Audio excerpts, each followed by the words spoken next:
You know those microwavable rice heating pads? Well, I've been using a literal sad bag of rice, and I'm way too whimsical for that, so I had to correct this boring behavior. I realized I have a lot of these vintage cut and sew little stuffies, and that this would be the perfect use for one of them. I think these are from around the 1980s. I'm going to choose this little tiger because he delights me the most, and I have to look at this rice bag every night, so it may as well delight me.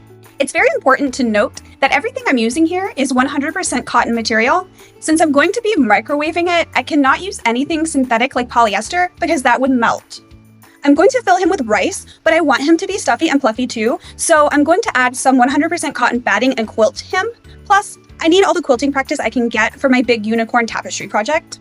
Since I added the batting, I can't see through to the sewing lines anymore, so I'm adding the stitch all the way around to kind of trace his outline, so that way I'll know exactly where to sew the seam. Now that he's all quilted, I'm going to trim him down and so I can line up the pieces so that I can sew him together.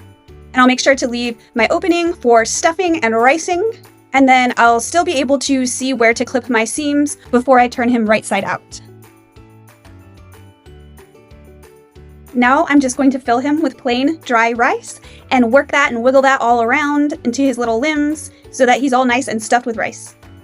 And now I can close up the seam with just a little hand stitch with the needle and thread. My hands are always freezing, especially at night, and I use them all day while I'm sewing, typing, editing videos, using my phone, all of that. And I also have this nervous habit of picking at my cuticles, so by the end of the day, my hands are always hurting and holding a lot of tension. So plopping this little bag of rice on them does wonders right before bed. And now I just have a cute little cuddly version that feels like it matches my personality a little bit more, and I feel like he's really somebody that I can start to develop a friendship with. Oh, just kidding, he immediately got kidnapped.